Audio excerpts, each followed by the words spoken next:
प्रतापशाली चतुरस्त्र देह श्यामारुणांगो मधुपिंगलाक्ष पितात्मक स्वल्पकचा विरामो दिवाकर सत्वगुण प्रधान। प्रतापशाली, चतुरस्त्र देह यानी चौड़ी देह वाले, श्यामारुणांगो श्याम रंग वाले, मधुपिंगलाक्ष जिनके नेत्र मधु के समान अर्थात पिंगल वर्ण के हैं, पित्त की प्रधानता वाले और जो सतोगुणी हैं, ऐसा स्वरूप सूर्यदेव का शास्त्रों में बताया गया है। तेजस्वी ग्रह हैं, जातक के तेज, यशस्विता और पराक्रम को बढ़ाने वाले ग्रह माने जाते हैं, ग्रहराज हैं। सूर्य ग्रह का राशि परिवर्तन 14 मार्च को होने जा रहा है। 14 मार्च से लेकर 13 अप्रैल तक यह मित्र बृहस्पति की जलीय राशि मीन में संचार करेंगे। जल तत्व राशि मानी जाती है मीन, और इसमें गर्म ग्रह सूर्य का गोचर आरंभ होगा 14 मार्च से लेकर 13 अप्रैल तक। 14 मार्च 2025 को होली का त्यौहार संपूर्ण भारतवर्ष में हर्षोल्लास के साथ मनाया। होलिका पूजन है। 7 मार्च से होलाष्टक आरंभ हो रहे हैं। अब चूंकि यह मीन संक्रांति होगी, सूर्य मीन राशि में गोचर करेगा, इसलिए सभी शुभ कार्यों का स्थगन रहेगा। कोई भी विशेष शुभ कार्य मीन संक्रांति में नहीं किया जाता है, यानी कि जब ग्रहराज सूर्य बृहस्पति की राशियों यानी धनु और मीन में गोचर करते हैं तब सभी शुभ कार्य स्थगित रहते हैं। विवाह आदि मांगलिक कार्य नहीं होते, कोई मुहूर्त भी नहीं बनाया जाता। होलाष्टक से लेकर यानी 7 मार्च से लेकर 13 अप्रैल तक कोई विशेष शुभ कार्य नहीं किया जाएगा। परंतु मीन राशि में सूर्य का गोचर संपूर्ण सृष्टि यानी पूरी धरा को प्रभावित करेगा।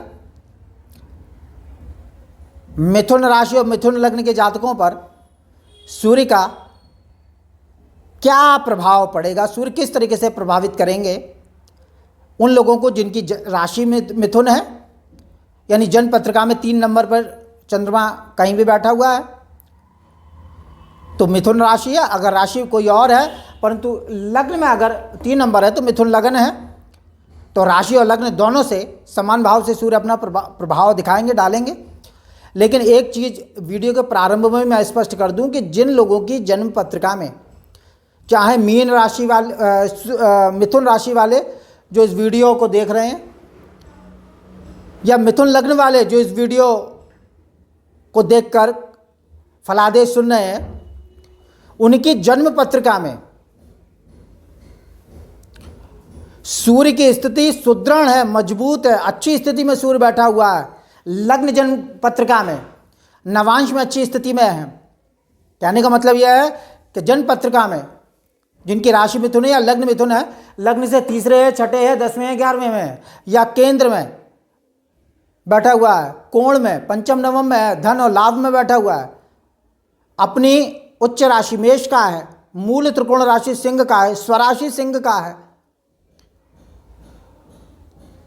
और इन्हीं राशियों के नवांश में बैठा हुआ है, शुभ ग्रहों के साथ दृष्टि युति करके बैठा हुआ है, तो यह गोचर निश्चित रूप से मिथुन राशि या मिथुन लग्न के जातकों को कुछ न कुछ अच्छा प्रभाव जरूर दिखाएगा। जो फलादेश बताए जाते हैं वह अक्षर से सत्य सिद्ध नहीं होंगे, परंतु उनमें से कई चीजें आपको देखने को मिलेंगी, यह बिल्कुल निश्चित है। परंतु जिन लोगों की जन्म पत्रिका में सूर्य निर्बल है, कमजोर है, लग्न और राशि से अष्टम बैठा हुआ है, विशेषतः लग्न से यानी कि जिनकी जन्म पत्रिका में सूर्य की स्थिति विचारणी होगी तो अष्टम में होगा या द्वादश में होगा, तो अपेक्षाकृत राशि बल कमजोर होता है, स्थान बल कमजोर होता है। और तुला राशि की स्थिति में है, तुला राशि में कहीं पर भी बैठा हुआ है जन्म पत्रिका में, राहु केतु के साथ ग्रहण योग बना के बैठा हुआ है, शनि के साथ स्थिति में है, नवांशा में भी अगर वस्तुतः तुला राशि का है और राहु केतु के अक्ष पर है तो कमज़ोर होता है। फिर उसका फलादेश जो गोचर का फलादेश बताया जाएगा फिर उन जातकों पर विशेष रूप से फलीभूत नहीं होगा, क्योंकि कोई भी गोचर का ग्रह जन्म पत्रिका के तारतम्य से ही अपना फल दिखाता है। ग्रह गोचर जिस ग्रह का बताया जा रहा है वह ग्रह अगर आपकी जन्म पत्रिका में अच्छी स्थिति में बैठा हुआ है, कुंडली अच्छी स्थिति में है, अच्छी दशाएं चल रही हैं, विष्णोत्तरी दशाएं, योगिनी दशाएं अच्छी जा रही हैं तो निश्चित रूप से ग्रह गोचर आपको अच्छा प्रभावित करेगा। और जन्म पत्रिका में ग्रह स्थिति कमज़ोर है, दशाएं अच्छी नहीं चल रही हैं, तो ग्रह गोचर से आपको बहुत अधिक अपेक्षा नहीं रखनी चाहिए। कोई बहुत अधिक शुभ फल ग्रह नहीं दिखाता है। इस तथ्य को विचार में रखकर ही गोचर के फलादेश को देखना चाहिए। जन्म पत्रिका से ज़्यादा नहीं देता है ग्रह गोचर, ये चीज़ विचारणीय रखनी चाहिए। खैर, मिथुन राशि या मिथुन लग्न से सूर्य पराक्रमेश होता है, दशम में गोचर करेगा। दशमस्थ सूर्य दिग्बली होते हैं, दशम भाव में दिशावल होता है सूर्य मंगल का। लग्न में बुध और गुरु दिशावली यानी दिग्बली माने जाते हैं। चतुर्थ में सूर्य चंद्रमा दिग्बली होते हैं। सप्तम शनि दिग्बली होता है। अगर इन स्थानों में यह ग्रह बैठे हों तो दिग्बली होते हैं, दिशावल प्राप्त होता है, ग्रह बली होता है। जनपत्रिका में बैठा हो या गोचर से जा रहा हो तो सूर्य दिग्बली होंगे, दशमस्थ मीन राशि में होंगे, जलीय राशि है, तो सूर्य की उष्णता, उग्रता और क्रूरता में कमी आएगी।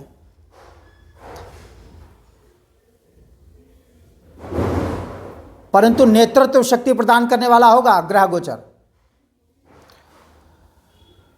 धन, स्वास्थ्य और प्रसिद्धि के लिए यह गोचर शुभत्व प्रदान करेगा, अच्छा होगा। परंतु दशमस्थ सूर्य जब गोचर करता है या जन्मपत्रिका में ही बैठा हो तो अहंकार का भाव जो है वो बढ़ जाता है, व्यक्ति अहंकारी होता है।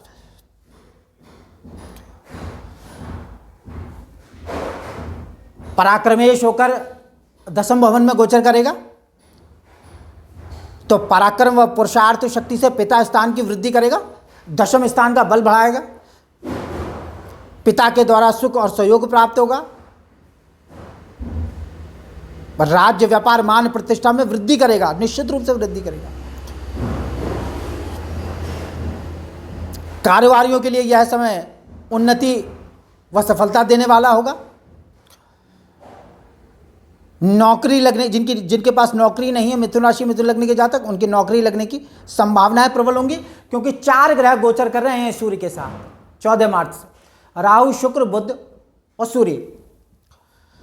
तो अचानक से भाग्योदय होता है अगर 4 ग्रह गोचर करें तो, क्योंकि शुक्र मालव्य योग बना रहे हैं, उच्च राशि में गोचर कर रहा है, 31 मई तक का गोचर होगा। मैं तो 13 अप्रैल तक का फलादेश कर रहा हूं। बुध नीच राशि में गोचर कर रहा है, परंतु लग्नेश और चतुर्थेश होकर केंद्रवर्ती होने से बुध का जो नीचत्व है वो कोई विशेष अशुभ फल नहीं दिखाएगा। और फिर नीचभंग भी हो रहा है, मालव्य योग भी घटित हो रहा है, कुलदीपक योग भी बुध बना रहा है। तो निश्चित रूप से ये 4 ग्रह दशम भाव को बल प्रदान कर रहे हैं, इसमें कोई संदेह नहीं है। सप्तम दृष्टि से कन्या राशि को देखेगा तो पराक्रम व पुरुषार्थ से घरेलू सुख के साधनों की वृद्धि का योग बन रहा है। बाहुबल से लौकिक यानी सांसारिक सुख के श्रेष्ठ साधनों की प्राप्ति का योग बनना है। सम्मान प्राप्त होगा, सेवक और सहयोगियों का विशेष सुख मिलेगा, उच्चाधिकारियों से सम्मान मिलेगा। कोई बड़ी कार्य योजना अगर आपने बनाई हो तो उसमें सफलता के योग बनेंगे। और घर में मेहमानों के आने से हर्ष का अनुभव होगा।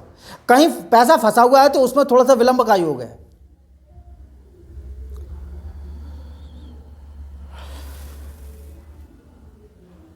तो ग्रह गोचर इस समय विचारणीय रहेगा। ये सारे फल आपको देखने को मिलेंगे, लेकिन मैं पहले ही बता दूं, जिन लोगों की दशाएं अच्छी चलेंगे, सूर्य की दशा अगर विशेष रूप से अच्छी जा रही है तो चूंकि सूर्य केंद्र में मित्र राशि पर गोचर करेगा तो विशेष रूप से फलदायी होगा। परंतु सूर्य की दशा चल रही है परंतु अच्छा फल नहीं आ रहा है तो सूर्य का विशेष फल आपको देखने को नहीं मिलेगा। सूर्य की जन्म पत्रिका में स्थिति इस फलादेश को प्रभावित करेगी, ये बात स्पष्ट है। इसलिए अगर दोष ग्रह गोचर में नहीं होता है, दोष होता है जन्म कुंडली में। अगर जन्म कुंडली प्रभावी नहीं है, समय प्रभावी नहीं है, कुंडली अच्छी है परंतु समय अच्छा नहीं चल रहा है तो ग्रह गोचर अच्छा फल नहीं दिखाता।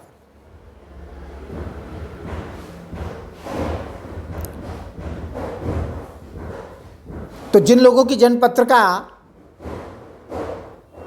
कि जिन्हें पूर्ण रूप से जानकारी नहीं है तो वह ग्रह गोचर उनको समझने के लिए अपनी जन्मपत्रिका की स्थिति विचारणी रहेगी, उन्हें जन्मपत्रिका का विश्लेषण करवाना चाहिए।